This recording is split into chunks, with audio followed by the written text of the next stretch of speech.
আজকে ২০২৪ সালে পর্যন্ত সেই ১৮৬১ সালে আইন দিয়ে চলছে যে প্রায় ৪০ বছর ১৫০ বছরের পুরনো হয়ে গেছে। তাহলে কেন এত বছরে এত সরকার এত যুগ এত রেজিম চেঞ্জ হলো, এটা কেন পরিবর্তন হলো না? কারণ ওই যে ব্রিটিশরা যে উদ্দেশ্যে করেছে, এটা সবসময় শাসক দলের পারপাস সার্ভ করবে, এটা সবসময় আমাকে রাজনৈতিক সুবিধা দেবে, এটা আমার দলীয় কাজে ব্যবহার করার জন্য পুলিশকে আমার স্বতঃস্ফূর্ত একটা আরামপ্রদ অবস্থান থাকবে। এই কারণে আমি পুলিশ আইন চেঞ্জ করার কথা কখনো ভাবিনি। আমরা একটু ডক্টর আব্দুল হামিদ আপনার কাছে যেতে চাই। আমাদের সাবেক আইজিপি নূর মোহাম্মদ সাহেব আপনার রেফারেন্সও দিয়েছেন। আমরাও জানি আপনি তো স্বরাষ্ট্র মন্ত্রণালয়ে পুলিশের দায়িত্ব পালন করেছিলেন। সংস্কারের উদ্যোগটা নাই হয়ে গেল কেন? ধন্যবাদ। আমরা এই বিষয়ে কথা বলতে গেলে আমার ব্যাকগ্রাউন্ডটা দেখতে হবে।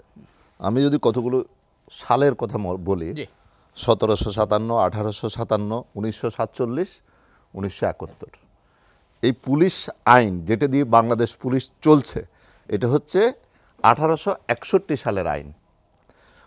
১৮৫৭ সালে সিপাহী বিপ্লবের পরে ব্রিটিশরা যখন সরাসরি ভারত শাসনের দায়িত্ব নেয়, তখন তারা মনে করলো যে ভারতকে শাসন করতে হলে, ভারত একটা কলোনিকে অনেক ব্রিটিশ কলোনির মধ্যে তারা মনে করেছে যে এদেরকে আমাদের বসে রাখতে হলে এমন একটা আইন করতে হবে যাতে আমাদের পারপাসটা সার্ভ করে। মজার ব্যাপার হচ্ছে, আপনি যদি এখন ইংল্যান্ডে যান, আপনি দেখবেন যে বাংলাদেশের যে পুলিশ আইন যেটা দিয়ে আমরা চলছি, এটা ধারে কাছেও নাই। পৃথিবীর সব উন্নত দেশেই কিন্তু বাংলাদেশ পুলিশ, ভারতীয় পুলিশ, এরকম কোনো পুলিশ নাই। ইউরোপে, আমেরিকায় আপনি গিয়ে দেখবেন ওখানে আছে London police, Manchester police, Birmingham police, সব স্থানীয় সরকারের অধীনে। এখন বাংলাদেশে আমরা এটা অবশ্য অলিক কল্পনা, কারণ আমাদের স্থানীয় সরকার অবস্থা তো আমরা জানি যে স্থানীয় সরকার এমন একটি প্রতিষ্ঠান যারা অপেক্ষা করে সরকার কখন পরিবর্তন হবে আর আমি রাজনৈতিক আনুগত্য কখন পরিবর্তন করব। স্থানীয় সরকারের না আছে কোনো প্রাতিষ্ঠানিক শক্তিশালী কাঠামো, না আছে কোনো আর্থিক ভিত্তি।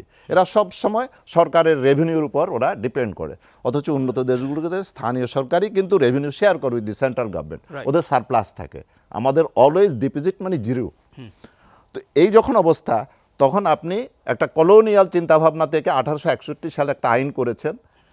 আজকে ২০২৪ সালে পর্যন্ত সেই ১৮৬১ সালে আইন দিয়ে চলছে যে প্রায় ৪০ বছর ১৫০ বছরের পুরনো হয়ে গেছে এটা। তাহলে কেন এত বছরে এত সরকার এত যুগ এত রেজিম চেঞ্জ হলো, এটা কেন পরিবর্তন হলো না? কারণ ওই যে ব্রিটিশরা যে উদ্দেশ্যে করেছে, এটা সবসময় শাসক দলের পারপাস সার্ভ করবে, এটা সবসময় আমাকে রাজনৈতিক সুবিধা দেবে, এটা আমার দলীয় কাজে ব্যবহার করার জন্য পুলিশকে আমার স্বতঃস্ফূর্ত একটা আরামপ্রদ অবস্থান থাকবে। এ কারণে আমি পুলিশ আইন চেঞ্জ করার কথা কখনো ভাবিনি। আমাদের আইজিপি নূর মোহাম্মদ মহোদয়, উনি আইজিপি মহোদয় যেটা বললেন যে ২০০৭, এখন আবার কথা হচ্ছে, তাহলে ২০০৭ আর ২০২৪-এ কেবলমাত্র কেয়ারটেকার গভর্নমেন্ট অথবা অন্তর্বর্তী সরকারের সময় কেন কথা হয়? কেন ২০০৯ থেকে কেন ২০২৪-এ পুলিশ এ কথা বললো না যে না, আমরা এই উপনিবেশিক আইন, এই পুরনো আইন ১৮৬১ সালের আইন নিয়ে আমরা চলতে পারি না। পুলিশের পাশাপাশি আরেকটা আইন দিয়ে চলে, এটাকে বলা হয় পুলিশের বাইবেল। এটা হচ্ছে PRB, police regulation of Bengal. এটার মধ্যেও কোনো বাংলাদেশ নাই, কিন্তু এটা ১৯৪৩ সালের আইন। সেই রেগুলেশন দিয়েও পুলিশ এখনও চলছে। এগুলোর মেজর কোনো পরিবর্তন হয়নি, কারণ এগুলোকে পুলিশ ব্যবহারের হচ্ছে সুবিধা। এখন আপনাকে আমি একটা বলি, যে পরিসংখ্যান বলি, যে স্বরাষ্ট্র মন্ত্রণালয়ের একটা পরিসংখ্যানে বলা হচ্ছে যে বিগত সরকারের সময়, আমি পুরা সময়টা বলছি, ৯ থেকে ২০২৪ পর্যন্ত ১,২৯,০০০ পুলিশ সদস্য নিয়োগ হয়েছে বাংলাদেশ পুলিশ। এই যে ১,২৯,০০০ পুলিশ নিয়োগ হয়েছে, আমরা যেটা এই বাহিনীর নিয়োগের ফলে বাংলাদেশ পুলিশের নাম হয়ে গেছে, একটা মহান প্রতিষ্ঠানের নাম হয়ে গেছে পুলিশ লীগ। দলের নামের সাথে আপনি দেখেন, আপনি লীগ সংযুক্ত হয়ে গেছে, হ্যাঁ, লীগ হয়ে গেছে। এবং রাজনৈতিক বিবেচনায় অন্যান্য বাহিনী, অন্যান্য প্রতিষ্ঠানের মতো এখানে নিয়োগ হয়েছে। এবং যার কারণে হয়েছে এই যে এখন যে অস্থিরতা, এখন যে পুলিশ কি ছিল, বিগত সময়ে ছিল হাইপার অ্যাক্টিভ, ধরে আনতে বললে বেঁধে আনা হয়েছে, আর এখন হচ্ছে ইনঅ্যাক্টিভ। দুটাই হচ্ছে এক্সট্রিম সিচুয়েশন। আমরা হাইপার অ্যাক্টিভ পুলিশও চাই না, আমরা ইনঅ্যাক্টিভ পুলিশও চাই না। আমরা চাচ্ছি অ্যাক্টিভ পুলিশ, যারা জনগণের বন্ধু হিসাবে, জনগণের স্বার্থে, জনবান্ধব পুলিশ, মানবিক পুলিশ, যারা যখন তখন লিথাল উইপন ব্যবহার করবে না। এখন অনেকেই অতীতে বলার চেষ্টা করেছে, এখনো বলছে যে আমাদের দেশে পুলিশের সংখ্যা একটা প্রবলেম। কিন্তু এই যে আমি ফিগারটা বললাম, এই সময়ে এত পুলিশ নিয়োগ হয়েছে, আমি স্বরাষ্ট্র মন্ত্রণালয়ের পুলিশের অনুবিভাগের দায়িত্বে ছিলাম, তখনকার পুলিশের সংখ্যাটাও আমি জানি, আর এখনকারটাও আমি জানি। সুতরাং আমি বলবো না যে এটা অনেক দেশের তুলনায় পুলিশ জনসংখ্যার অনুপাত খুব কম। ছোট্ট একটা গল্প বলি, আমি নববিক্রম কৃষু ত্রিপুরা, ইনি ছিলেন ওই পুলিশ রিফর্ম প্রোগ্রাম, এটা একটা ইউএনডিপি সাপোর্টেড প্রোগ্রাম ছিল, প্লাস অন্যান্য ডোনার এজেন্সিও ছিল, অনেক কাজ হয়েছে। এখন যে আপনি দেখছেন যে মডেল থানা, রমনা মডেল থানা, এই যে মডেল থানার কনসেপ্টটা তখনই আসছে। থানাগুলো মডেল হয়েছে, নাম মডেল হয়েছে ঠিকই, কিন্তু পুলিশ মডেল হয়নি। ওই যে মডেল যে কেবলমাত্র থানার নাম হয়েছে, এর বাইরে আর কিছু হয়নি।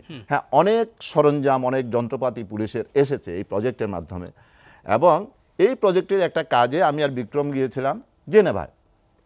তো জেনেভা যাওয়ার পরে দুর্ভাগ্যক্রমে আমরা বিক্রমের পকেট থেকে ওয়ালেট একেবারে প্রকাশ্যে ছিনতাই হয়ে নিয়ে গেছে, একদম নিয়ে গেছে দুই আরব, এরা নিয়ে গেছে। তো আমি বিক্রমকে বললাম চলুন। বিক্রম বলছে যে না না, এখানে আমরা অপরিচিত পরিবেশে আমরা এখন জীবনের ঝুঁকি নিতে পারি না, শারীরিক ঝুঁকি নিতে পারি না, পয়সা গেছে পয়সা যাক। তো আমি পরে বললাম যে না, আমরা এখানে, আপনি পুলিশের সেকেন্ড ইন কমান্ড, আপনার এইরকম একটা ঘটনা pickpocket হয়ে যাবে, আর এটা আমরা তো এটা কিছু কাম্য বলবো না, নয়। এটা কেমন হয়, এটা একটা ইজ্জতের ব্যাপার, চলেন যাই। তো আমরা থানায় গেলাম, থানা খুব কাছেই ছিল। ওখানে গিয়ে ওখানে ইংরেজি বলার মতো কোনো লোক ছিল না। ওরা বললো যে আমাদেরকে কফি খাওয়ালো, কফি খাওয়াতে বললো যে আমাদের, আমি খবর দিয়েছি ইংরেজি জানা লোক আসতেছে, তোমরা বসো। বসো। কিছুক্ষণের মধ্যে একজন ইংরেজি জানা লোক আসলো, বললো যে আমার সাথে চলো। কোথায়? বলছে আমাদের হেডকোয়ার্টারে। হেডকোয়ার্টারে নিয়ে গেল, নিয়ে যাওয়ার পর বিক্রমের পুরো স্টেটমেন্ট রেকর্ড করলো যে কী হয়েছে, ঘটনাটা বলো। বলার পর to my surprise and disbelieve, যেই অফিসার এটা রেকর্ড করলো, সে তার ড্রয়ারটা খুলে তার টেবিলের বললো যে mister Vikram, is this your wallet? What is this? আমার কাছে মনে হচ্ছে যে ম্যাজিক, আমরা কি দেখছি। একটা ওয়ালেট চুরি হয়েছে জেনেভার কোনো এক রাস্তায়, চুরিও না, ডাকাতি। এবং সে বলতেছে ইজ দিস ইউর ওয়ালেট? এখন বিক্রম হা হয়ে আছে। বিক্রম বলছে ইয়েস। বলছে না, মুখে বললে হবে না, এটার ভিতরে কী আছে বলো। তো উনি বলছে আমার এই ডলার আছে, আমার আইডিয়া আছে, এই আছে, এই আছে। তারপরে বললো যে, আমি বললাম যে, সব সঠিকভাবে ছিল একদম। বললো যে কিভাবে ধরলাম, আমি জিজ্ঞেস করলাম। সে বললো যে দেখো, আমাদের জেনেভার যে পুলিশের সংখ্যা, এটা দিয়ে ফুল জেনেভা সিটি কভার করা আমাদের পক্ষে সম্ভব না। আমরা কতগুলো ক্রাইম জোন আইডেন্টিফাই করেছি, these are the crime Jones. সেখানে সাদা পোশাকে গাড়ি নিয়ে পুলিশ ঘুরে, এবং তারা জানে যে মানে ক্রিমিনালস তাদের চেনা আছে। তো এরপরে তোমাদের যখন এই ঘটনা ঘটে, যখন ওরা ফেরত চলে আসছিল, আমরা তাদেরকে ধরে ফেলেছি, এবং তারা এখন আমাদের কাস্টডিতে আছে। I hope you can identify that. আমরা ওয়ালেট বিক্রম ফেরত পেলো। যাওয়ার পরে আমরা আমাদের ওই দুই ছিনতাইকারীর কাছে নিয়ে গেল, আর আমাদেরকে বলতেছে হাই হাবিবি, কি ফলহাল। ওই এটা হচ্ছে নর্থ আরবের। তো আমি ওদেরকে জিজ্ঞেস করলাম, এই তুমি তো যখন জানো যে এই সমস্ত লোক ক্রাইম করে, ওদেরকে সরিয়ে দিচ্ছ না কেন, তোমার দেশ থেকে এক্সপেল করছো না কেন? We can not do that, we are a neutral country. সুইজারল্যান্ডের যে চরিত্র আর কি। আমি গল্পটা এ কারণে করলাম যে সংখ্যা কোনো সমস্যা না, সমস্যা হচ্ছে আপনার মানসিকতা, মাইন্ডসেট, এবং আপনি আসলেই জনস্বার্থে পুলিশকে ব্যবহার করবেন কি করবেন না।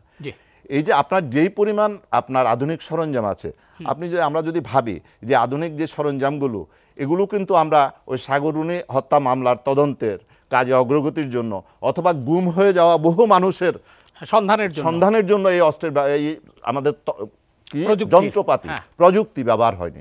ব্যবহার হয়েছে কোথায়?